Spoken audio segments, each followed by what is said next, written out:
mesmo tendo nos amado primeiro, muitas vezes na nossa vida, nós vamos ter que ouvir um não em um determinado momento da nossa vida. Um não vindo de Deus.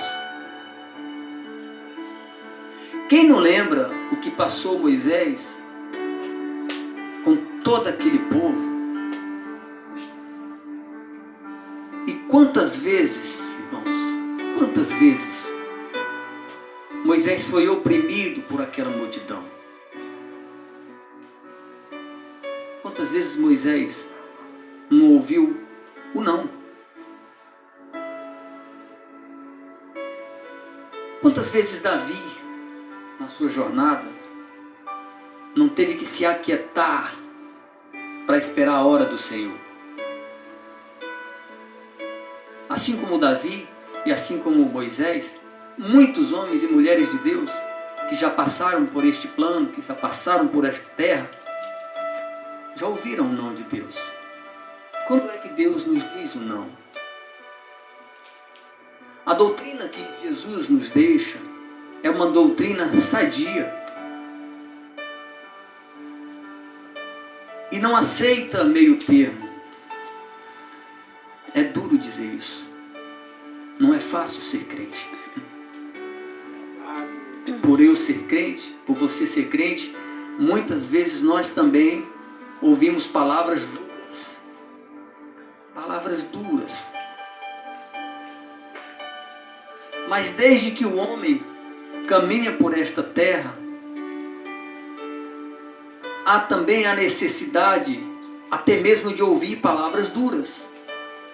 O que seríamos de nós, irmãos, se os nossos pais não tivessem nos castigado? Eu estou falando agora para uma geração de 30, 40 anos. Não é mais assim hoje em dia. Mas o que seria de nós se os nossos pais não tivessem colocado nós de joelho, dizendo não? Quantos não nós já ouvimos na nossa vida? Dos nossos pais, dos mais velhos, as pessoas que nos criaram. E hoje nós olhamos para trás e vemos quanto foram preciosos e necessários esses nãos. E Deus também é assim. Hoje eu consigo entender porque Deus me disse tantos nãos.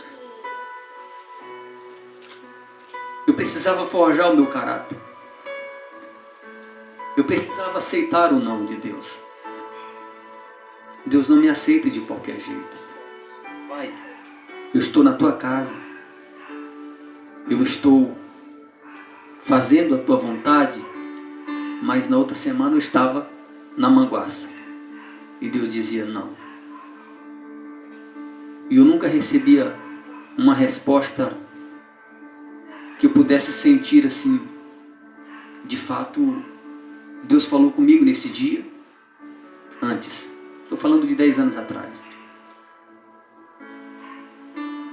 E a palavra que Tiago nos deixa nessa noite são conselhos. No tardio em irar-se, demorar mais a falar. Já foi falado aqui em outras oportunidades, irmãos, o quanto é importante nós escutarmos os conselhos dos mais velhos, dos mais anciãos. Hoje em dia não tem mais isso. Ninguém quer saber de parar para escutar uma história, uns causos, né, culturalmente conhecidos. Eu particularmente eu gosto muito. Ninguém para mais com um senhor de 60, 70 anos para escutar os causos, mas eu gosto de escutar. Tem senhores que não são ainda de Cristo, mas contam as suas falhas, os seus tropeços. E eu entendo que também isso é a vontade de Deus, para que eu aprenda um pouco mais. É difícil no mundo em que nós vivemos, irmãos, segurar a emoção. Mesmo quando estamos com total razão. Ontem, por exemplo, eu fui fazer um pagamento e de uma forma muito infeliz eu disquei o número errado e eu transferi quase R$400 errado no Pix. E a pessoa atendeu o telefone, desligou e não fala mais comigo. Não sei nem quem é. Na esperança de ressarcir esse dinheiro. Eu tive que me calar. Tardar em irar-se. Agora eu tenho um dono. Agora eu tenho um dono. Se fosse antes, já tinha rolado até ameaça. Mas agora eu tenho um dono. Agora eu vou para aquele que é o meu dono e eu converso com ele. Eu não sei quem foi que recebeu esse dinheiro. Nós não sabemos. Essa é a verdade. Mas perdemos. Nós perdemos. Olha o que diz aqui em Provérbios 18, 20 e 21. Do fruto da boca enche-se o estômago do homem. O produto dos lábios o satisfaz. A língua tem poder sobre a vida e sobre a morte. Os que gostam de usá-la comerão do seu fruto. Provérbio 18, 20 e 21. Do fruto das minhas palavras é que eu vou comer. Eu não sei que sorte de pessoas é essa.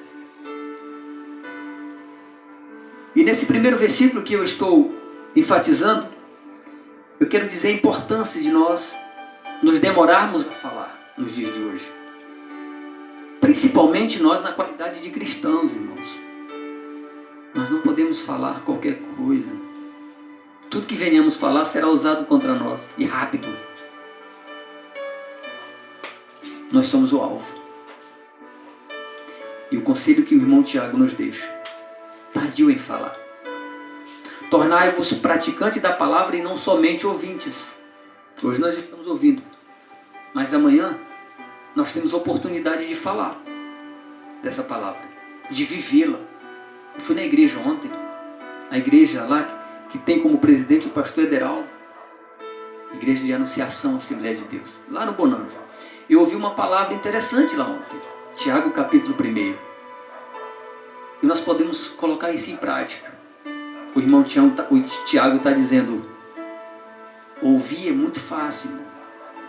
Tem que colocar em prática. Vocês têm que viver isso aqui. Tiago era um dos mais novos e um dos mais eloquentes. Ele não tinha medo da morte de fato. É tão provado isso que ele morreu muito jovem. Ele não tinha medo. Ele tinha um alto estresse diante daqueles que ouviam, mas não viviam a palavra. Em outras ocasiões ele fala essa mesma coisa. Em outras ocasiões, não só esse momento. Porque se alguém é ouvinte da palavra e não praticante, assemelha-se ao homem que contempla num espelho o seu rosto natural, pois assim mesmo se contempla e se retira para logo se esquece como era a sua aparência. Se a gente não colocar um hábito, Jesus falou comigo ontem na igreja, eu ouvi essa palavra e eu tenho que viver isso aqui. Se você não colocar isso em prática, daqui a pouco tempo passa. E passa 10 anos rápido. E pode ser que nesses 10 anos, você é desencaminhado para uma outra região, para um outro lugar onde não tem ninguém que possa falar assim. Ninguém que possa chamar a tua atenção. Eu quero dizer uma coisa para você nessa noite, meu irmão, da parte do nosso Senhor.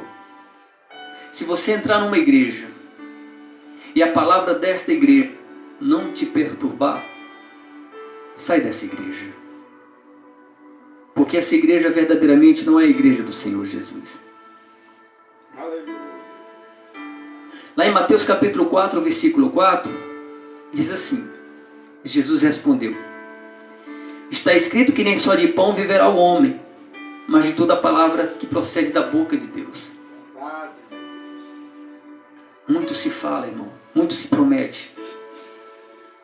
Homens prometendo prosperidade para outros. Mulheres se prometendo a homens se prometendo a mulheres. Muito se fala.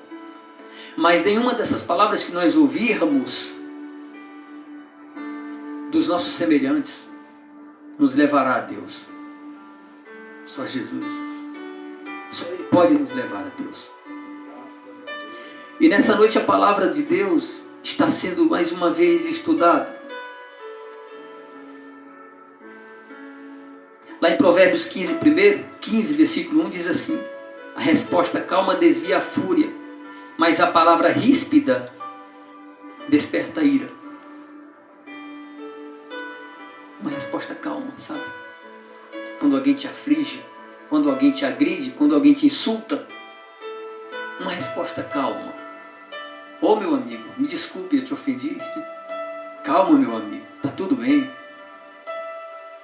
Mas uma resposta ríspida desperta mais ainda a ira. É como se eu tivesse alguns capins secos e jogasse gasolina e depois jogasse fogo. Do mesmo jeito.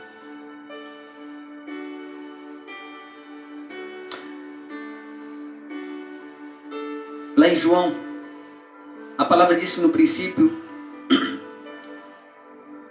a palavra era aquele que era a palavra, ele estava com Deus e ele era Deus. João diz que a palavra propriamente dita é o Senhor Jesus.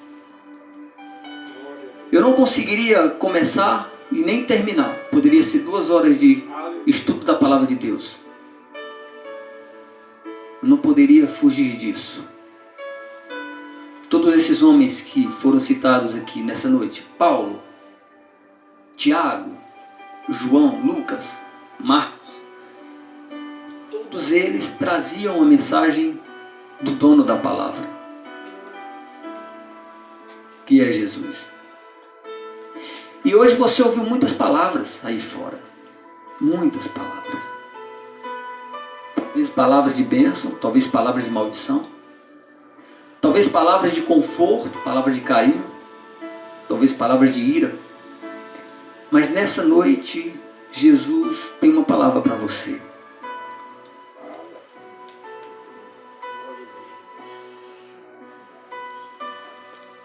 Jesus é aquele, irmãos, que pagou um alto preço.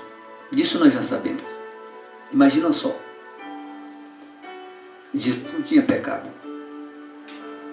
Não tinha culpa nenhuma. Ele é herdeiro de tudo. Por que mataram Jesus? Eu digo para você nessa noite. Foi você quem matou Jesus. Mas se você não endireitar o teu caminho, as tuas veredas, vai chegar um dia em que você não vai suportar essa culpa. Porque você matou um inocente. A única forma de você tirar esse crime dos ombros é você se achegando a ele. Aleluia, Deus. E quando você se achegar a Jesus, ele vai fazer como aquele lá do Salmo 23, que Davi fala que é o bom pastor e me faz andar por pastos verdejantes, e que não temerá o vale da sombra da morte. Quando Davi escreveu esse salmo para falar da palavra de Deus, ele fala de um lugar que é o vale da sombra da morte. Esse lugar existe até hoje, de modo físico e literal. É uma passagem em Jerusalém onde se concentra o maior número de coiotes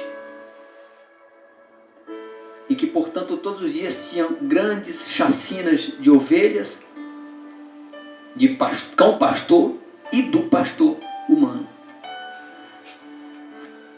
Hoje já está mais diferente a cultura, mas ainda tem coiote naquela região desértica. Engraçado que a ovelha, ela é um animal, irmãos, que ela é parecido com o ser humano, nos sentidos. A ovelha, ela precisa de carinho. E a ovelha, quando é criada um determinado rebanho com o seu pastor, se ele morrer e não deixar ninguém ali, um filho ali no meio ali para também ganhar a confiança delas, elas morrem de tristeza. É isso mesmo. Elas morrem de depressão, as ovelhinhas. Porque se acostumaram com o cheiro do pastor, o carinho do pastor. Aí você vai dizer assim, mas irmão, Tem vezes e tem histórias que o pastor está com uma cacetada na cabeça da ovelha, mas daqui a pouco mesmo está abraçando ela. Talvez seja por isso que Jesus fala lá em João. Talvez é por isso que Jesus fala lá no capítulo 10, versículo 15, 16. Eu sou um bom pastor. Quando eu falo, as minhas ovelhas me escutam, elas me conhecem. É porque é isso, irmãos. Nós conhecemos Jesus. Quando nós ouvimos a voz de Jesus, nós sabemos que é por Ele. Tem até uma história engraçada que você pode ir com 100 ovelhas aqui e vir 100 de lá. Se vocês passarem entre elas, nenhuma vai dispersar e seguir o outro pastor. Todas elas vão seguir o pastor delas. Porque conhece o seu pastor. Você é uma dessas ovelhas. Glória a Jesus. E o vale da sombra da morte, onde tem os coiotes, o primeiro que morre é o pastor. Ele vai na frente. Jesus vai na frente. E eu nem entendia muitas coisas da vida, mas eu comecei a ver pessoas sem perna na igreja, um sem braço, felizes, outro com as pernas atrofiadas, feliz na igreja. E eu comecei a estudar essa palavra e eu pude entender que às vezes o pastor, ele tira uma das patas da ovelha para não perdê-la. Porque talvez se o pastor deixasse a ovelhinha com as 4 patas, corria um grande risco dela sair e nunca mais voltar. Se você é uma ovelha, eu creio que seja. Se você está com todos os seus membros e Deus ainda não arrancou nenhum para você não sair, você tem uma oportunidade ímpar nesta noite. Aleluia. E essas mesmas